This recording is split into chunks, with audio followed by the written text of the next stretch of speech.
Oscar Wilde has said, "To love oneself is the beginning of a lifelong romance." But I think many people are hesitant to begin that lifelong romance because they view loving themselves as a selfish act. Now, many of us have had a lifetime of taking care of other people, while caring for and loving ourselves is placed on the back burner. We take care of family members, our children, relatives, pets, people who need our assistance, and ultimately our parents. At the end of the day, sometimes there is just not enough left for us to take care of ourselves. Now, when I say we need to love ourselves, I mean we need to accept ourselves, take care of ourselves, nurture ourselves, and value ourselves. Life coach and New York Times best-selling author Mark Chernoff has written these wonderful words. "The greatest struggle in life is the struggle to accept, embrace, and love ourselves with all of our imperfections. To be 100% honest about who we are, how we feel, and what we need. To stop discrediting ourselves for everything we aren't, and start giving ourselves credit for everything we are." Now, I am certainly no expert at this, but I have gathered a few suggestions today that I would like to share with you for how we might love and accept ourselves a little bit better. Let's start with the Bible. There's a passage in the Bible in Proverbs that reads like this: "To acquire wisdom is to love oneself. People who cherish understanding will prosper." So let's start right now by loving ourselves as we acquire some wisdom today. In order to love ourselves, we need to stop some of our bad treatment toward ourselves. We're always told to not be mean to other people, yet we are mean to ourselves sometimes. That's kind of odd, isn't it? We save our worst behavior for ourselves. So, first of all, my first suggestion is we need to be one with what is. We need to be in reality. We need to give up on the perfect and begin the journey of becoming our true self. Our culture teaches all of us, trains us to want a perfect life, to have a perfect spouse, perfect kids, house, job, weather, money, friends, perfect vacations. And when we can retrain our minds to process life as it is, rather than as we think it should be, we will finally be at peace. Say to yourself, "I am already enough." And say that often. You are enough in all that you bring to this world. You bring unique gifts and talents and insights and skills and experience to each one of us in this room and in this world.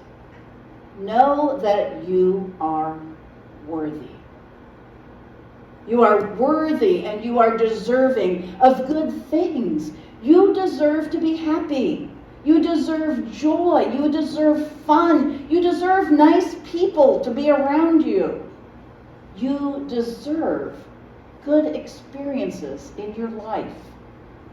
Now, in order to believe that we are worthy and deserving, we need to remind ourselves every now and then of what's good about us. It's always easy to think about what's bad about us. What is our weaknesses? What is our misstep? What is our mistake? And every now and then, it's really good to take an inventory of our strengths and our good qualities. We are not instructed to do that very often. We are taught as children that if we do that kind of thing, we're boastful. We're focusing on ourselves. We're selfish. But how else do we have a good self-esteem if we don't think about what we're good at. Sometimes we need to just remember some of the positive things people have said about us.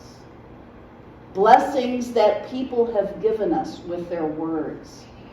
Things that they have told us we do well. Sometimes it's good to sit down if you keep letters or cards that people have written you. Sit down and read them. Remember the good thoughts. Read the good thoughts that people have wished to us. The times in which they took time to write a word and compliment us. Tell us what we do well. One therapist has said, every time you think of a quality that isn't good about yourself, something you don't like about yourself, try to balance that out with a quality that you do like. The last step is probably the most important one. We need to take better care of ourselves. We've all heard that. We've heard that all of our lives. We need to love ourselves by taking care of our physical needs. Getting enough exercise, eating well, getting sufficient sleep. We need to take care of our emotional needs as well. It would be great if every single day we could do something that inspired us. Do something that made us feel really good. Taking a walk, calling a friend, creating something, reading, writing, learning something new, making something that we need or we want. We need to stop being mean to ourselves, and we need to be good to ourselves. We need to treat ourselves the exact same way we would treat someone else that we love. I saw this post the other day and I love it. I can't see it, I forget what the words are. Okay. Eat like you love yourself. Move like you love yourself. Speak like you love yourself. And act like you love yourself. And that brings us to that wonderful phrase that this whole service has been about. I'm fine. It's fine. Everything's fine. Oh, my friends, we have all said that, haven't we? We've all been flippant about some pain that we have been in. We have all used those words to avoid, to just answer, to just get by. And I'm here to tell you that saying those words is actually doing ourselves a disservice.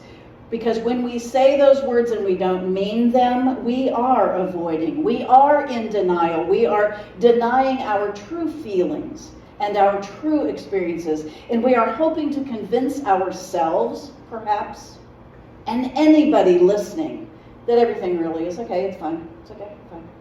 You know, flames are going around us, but I'm fine, it's fine, everything's fine. Pretending we don't have any problems, difficult emotions, or conflicts is a facade. It's the image that we want to present to the rest of the world. We want everyone to think everything is working out well because we don't want to carry the shame or embarrassment or judgment that might come if people knew the truth about us.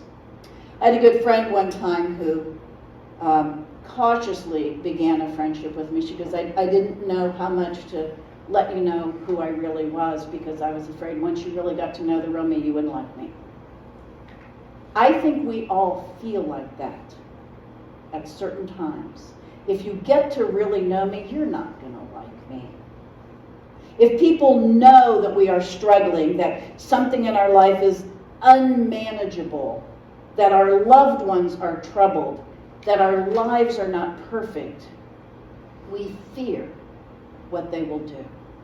Now that kind of denial is understandable, but that's not a good long-term strategy, and it is certainly not the way to love ourselves. When we say, I'm fine, and we don't really mean it, we're perhaps shielding ourselves from pain. Maybe we grew up in a family that didn't allow us to express our feelings. Maybe we learned early on we weren't allowed to be mad or sad. Some of us grew up with people who couldn't regulate their own emotions, and so we might be afraid of feelings altogether. Maybe we say, I'm fine, everything's fine, because we don't really know how we feel. Perhaps we learned along the way that we shouldn't need anything, or no one gave us what we needed, so we stopped asking. I once saw a post that said the word fine stands for feelings I never express. Wow. That is really not the way to love yourself. Listen to me carefully, friends. You're allowed to feel. You are allowed to need. You are allowed to express your feelings and your needs. That is part of taking care of yourself. That's part of loving yourself. When we are asked how we are doing, let's try to stop responding with that automatic, it's fine, I'm fine, I'm fine. Let's acknowledge what we are able to acknowledge and share what is reasonable in the moment. Let's also try to love ourselves better by sharing with those who love us most how we're really feeling. Maybe, just maybe, they would appreciate some honesty. You've probably heard the phrase, love heals us. I don't know how that works, but I've seen it happen all of my life. I think love heals us because when someone else loves us, they treat us well. And they behave as though we matter. They behave as though they care about us.